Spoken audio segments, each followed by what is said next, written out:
Soy Pedro Cardona Roig y escuchas El Urbanista. En esta edición estaremos tocando el tema del reglamento conjunto. ¿Cuál fue la visión que guió este documento? ¿Qué fallas tiene? ¿Qué han hecho otras ciudades y otros países? ¿Cómo podemos mejorar el documento? Estos y otros asuntos estaremos tocando en esta edición de El Urbanista. Soy Pedro Cardona Roig, El Urbanista. En el día de hoy quería tocar el tema del reglamento conjunto, pero desde otra perspectiva. Ese instrumento que surge por primera vez en Puerto Rico en el año 2009 no es nuevo a nivel mundial, a pesar de que aquí en Puerto Rico la primera vez que nosotros conocimos de un reglamento conjunto formalmente fue a través de ese instrumento que surge a raíz de la aprobación de la Ley 161 o la Ley de Reforma de Permisos que se aprueba en el año 2009. Esa ley establece que se debe preparar un reglamento que reúna todos los reglamentos que tienen que ver con ordenación territorial, los que tienen que ver con trámite de permiso, lotificación y urbanización y otros.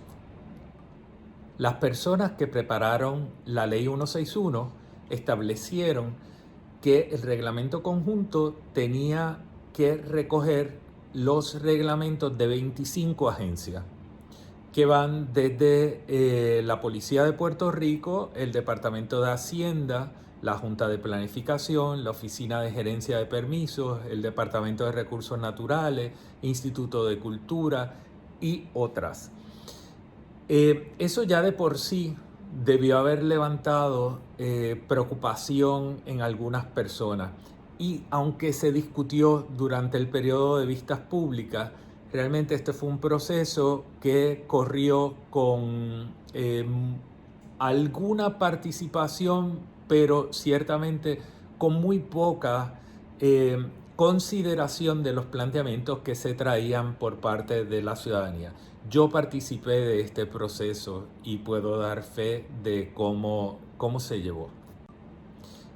En los libros, manuales, tratados, magazines, revistas que tocan el tema de reglamentos conjuntos, particularmente con el propósito de dar información a planificadores y a gente que trabajan con gestión pública, se dice que cuando se preparan reglamentos conjuntos, estos deben ser el producto de el análisis de áreas temáticas similares, necesidades que son similares y también procesos que guardan relación entre sí, de tal manera que el instrumento sea efectivo y no entre en conflicto de jurisdicción y conflictos entre componentes que inciden sobre ese documento, porque unos buscan estabilidad, otros buscan agilidad, unos tienen una necesidad de que no cambien muy frecuentemente y otros necesitan actualizarse con una frecuencia o una periodicidad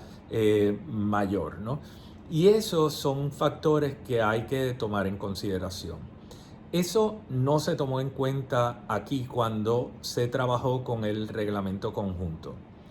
El reglamento conjunto nuestro siempre ha sido un compilado de antiguos reglamentos que todos se unieron en un documento de 1000 y pico de páginas que nace en el año 2009 y que ha tenido 6 revisiones desde el año 2009 hasta el presente. 12 años más tarde han habido 6 revisiones parciales o integrales al reglamento conjunto y vistas públicas, etcétera, etcétera. El documento que acabamos adoptando es un documento que hace que cualquier proceso de revisión sea caro, largo y conflictivo. Y eso está comprobado.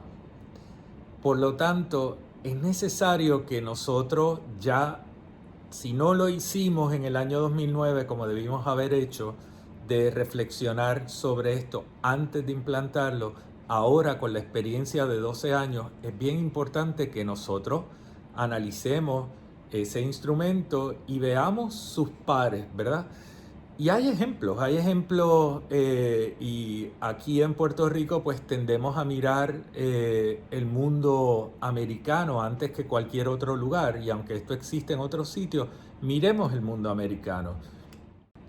Dentro del mundo americano hay lugares como puede ser la ciudad de Sacramento, que es la capital de California, que tiene un reglamento conjunto. Y ese reglamento conjunto combina varias cosas, ¿verdad? Combina uso de suelo, combina permisos, combina el reglamento de lotificación y urbanización y combina otros instrumentos, ¿verdad? Dentro de un solo documento. La estructura que tiene ese reglamento es bien importante.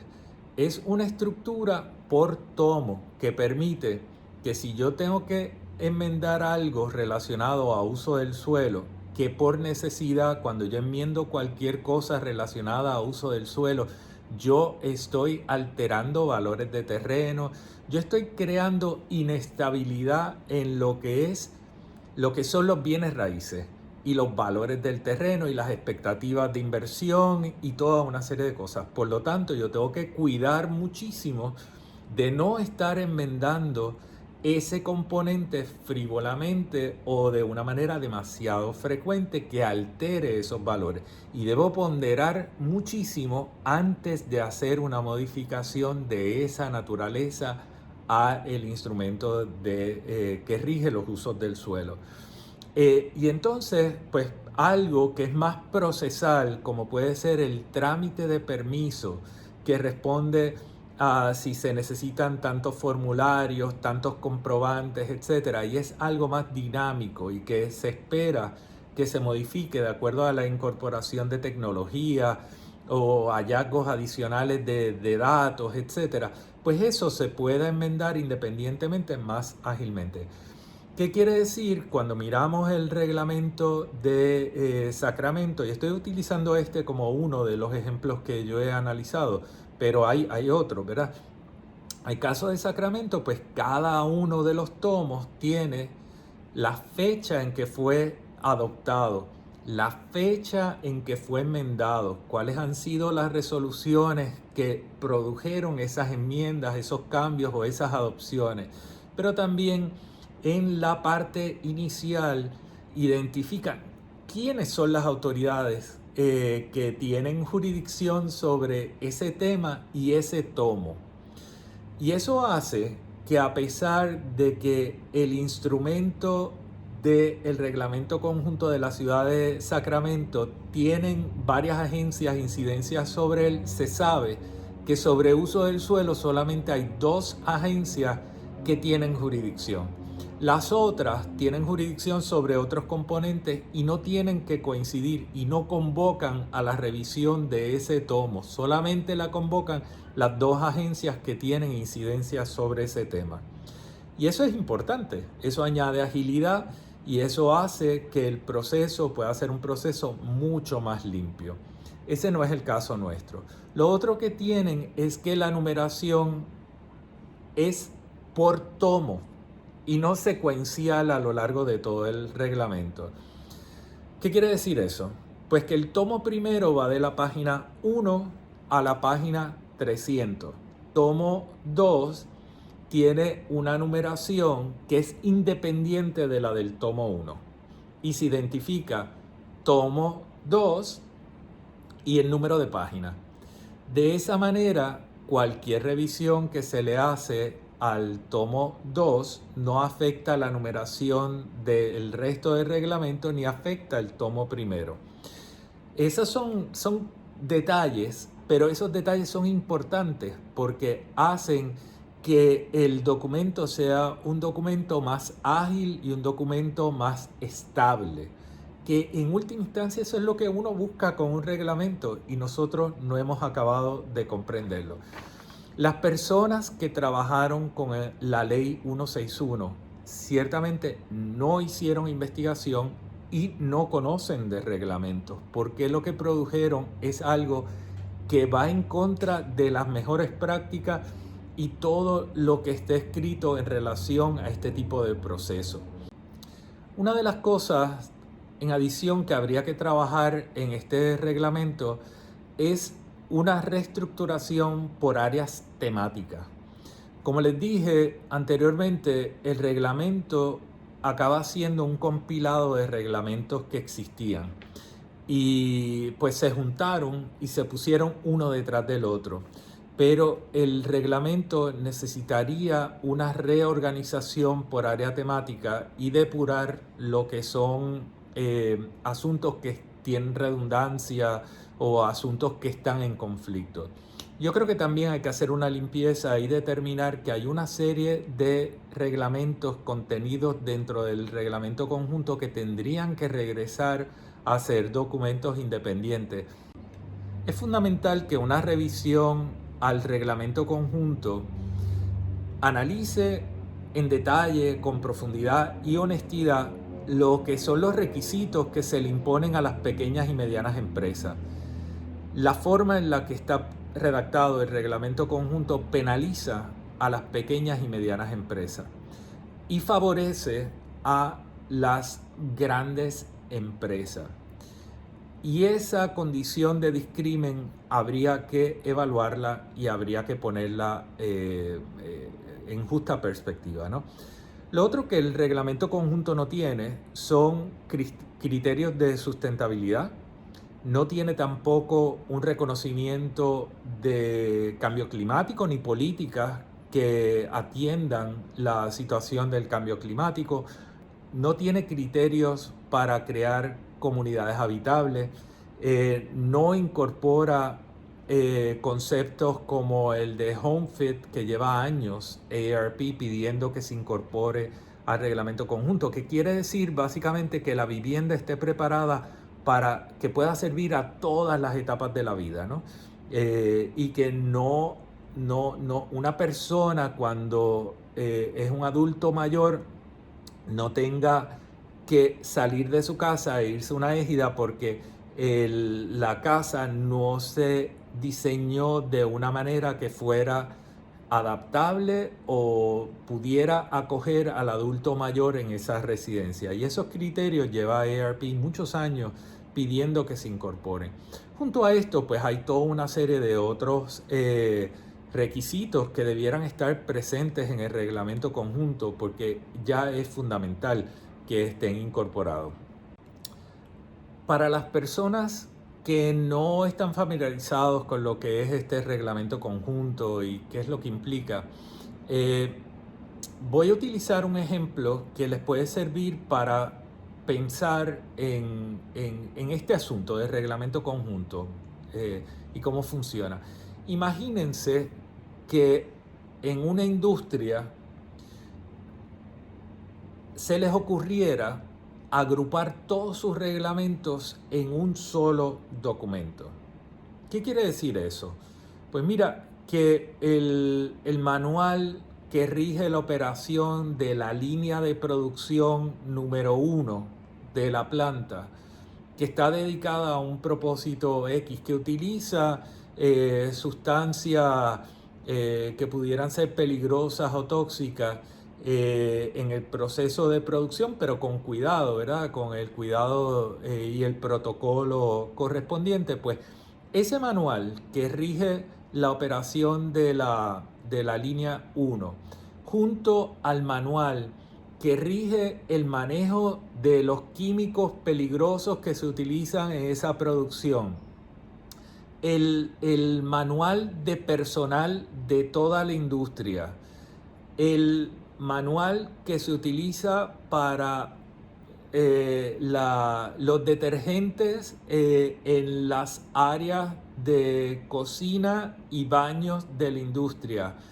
el manual que tiene que ver con recursos humanos y la contratación de personal.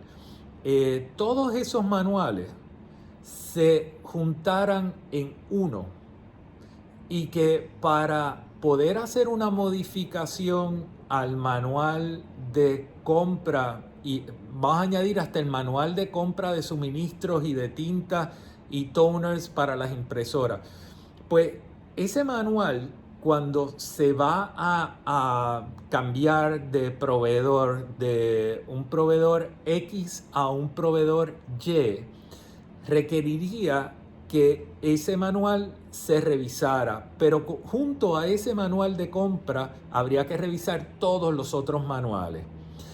Y eso es lo que hace el reglamento conjunto. Une cosas tan diversas como las que estoy describiendo que jamás se le ocurriría a una industria agrupar en un solo documento y mucho menos establecer un procedimiento donde todas las partes tengan que ir a revisión por la necesidad de uno. La mayoría de las industrias no podrían sobrevivir si ese fuera su sistema. Pero añádanle a eso que para hacer una revisión tendrían que ir a la central corporativa de esa industria, esté en China, esté en Brasil, en India o en la Quimbamba.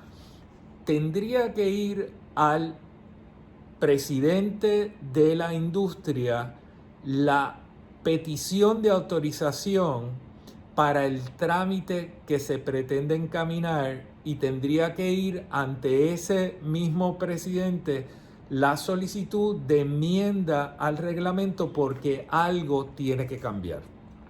Eso es exactamente lo que nosotros hemos hecho con el reglamento conjunto. Le llamamos de otra forma, las circunstancias son otras, pero opera de la misma manera. Lo otro que hizo el reglamento conjunto fue que combinó lo que, y ahí está un poco relacionado también con el ejemplo que les di antes, combinó lo que son autorizaciones, endosos, permisos y certificaciones, los combinó y se expresa como si fueran uno y lo mismo y establece requisitos que combinan todas esos componentes en uno. ¿Qué pasa? Cuando tú tienes una gran empresa o tú puedes tener una gran empresa que sea pequeña o una gran empresa grande. Aquí cuando yo digo gran empresa, a lo que me refiero es a los grandes almacenes, distribuidores de alimentos y bienes, como pueden ser los clubes estos de compra, que existen varios en toda la isla, farmacias grandes, etcétera. Ellos tienen normalmente múltiples componentes y requieren esas 4 cosas: autorizaciones, certificados, permisos, etcétera. Esas entidades siempre van a tener que gestionar esos 4 componentes, pero una farmacia de comunidad no necesariamente está necesitando todos esos componentes. Y aquí nosotros creamos un sistema donde combina todo a favor de ese gran empresario, pero en detrimento de lo que es el empresario pequeño local que está moviendo la economía. De hecho, representa una actividad económica superior a los grandes almacenes. Lo que pasa que lo tienes que ver de forma agregada, no de forma individual. Y esas personas acaban siendo los penalizados por esta combinación que se ha hecho. Llámele permiso único o llámele trámites consolidados. Esas cosas afectan al pequeño y mediano empresario y es algo a lo que también habría que darle atención. De nuevo, yo no quiero extenderme muchísimo más en este tema, quería darles un poco de luz en relación al reglamento conjunto y mencionar posibles soluciones, cómo podemos resolver el entuerto que heredamos de aquellos visionarios del año 2009 y cómo nos podemos mover adelante y cómo podemos crear estabilidad a la inversión y al desarrollo en Puerto Rico de cara al futuro. Hay ejemplos en Estados Unidos, hay ejemplos en el resto del mundo. Berkeley tiene un reglamento conjunto. Hay ciudades pequeñitas, como puede ser Petaluma. Petaluma tiene un reglamento conjunto que tiene también un código de forma incorporado. Hay distintos lugares que tienen ejemplos de esto, pero eso no se analizó y eso habría que analizarlo. y habría que buscar cuál es la razón que está detrás de estos esfuerzos y cómo lo podemos hacer bien. Hay posibilidad de hacerlo bien. Como se hizo, no se puede repetir, no podemos seguir repitiendo la misma acción. Gracias por escuchar El Urbanista.